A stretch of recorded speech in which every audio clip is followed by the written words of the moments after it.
Hello friends, இது வந்து Tuesday அன்றைக்கி எடுக்கிற விலாக். ஸோ ஈவினிங்காக வந்து வீட்டுக்கு வரவே 4 மணி போல் ஆயிடுச்சு. ஸோ வந்தோடனே பார்த்திங்க அப்படின்னா மேகம் ஃபுல்லாக நல்லா இருட்டு போட்டு வச்சுருந்தது. நல்லா மழை இருக்கும் அப்படின்னு நினச்சிருந்தோம். ஸோ அதுக்குனால காய வச்சுருந்த துணி எல்லாத்தையும் வேலையாக நான் எடுத்துட்டேன். ஆனால் அதுக்கப்புறம் பார்த்திங்க அப்படின்னா மழை வரல. ரொம்ப ஒரு 7 மணி போல் தான் வந்துட்டு லைட்டாக கொஞ்சம் தூரிட்டு இருந்தது. ஸோ அப்புறமேட்டு நமக்கு கொஞ்சம் க்ளீனிங் வேலை பார்க்கலாம். ஏன்னா காலைல போட்டபடி அப்படியே விட்டுட்டு போயிட்டேன். ஸோ அதனால் கொஞ்சம் கிச்சன்லாம் க்ளீன் பண்ணிவிட்டு ஷெல்ஸ் எல்லாம் கொஞ்சம் அரேஞ்ச் பண்ணுற ஒர்க் இருந்தது. ஸோ அது எல்லாத்தையுமே வந்து ஃபஸ்ட்டு அரேஞ்ச் பண்ணி வச்சுட்டேன்.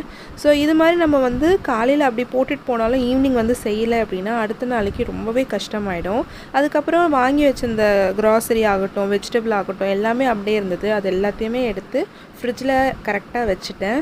ஸோ நைட் டின்னருக்கு பார்த்திங்க அப்படின்னா காலையில் வச்சுருந்த தால் கூட ரைஸ், அது கூட வந்துட்டு கொஞ்சம் ஒரு சப்பாத்தி, அப்புறம் கத்திரிக்காய் பொரியல். இது ரொம்ப நல்லாயிருக்கும்.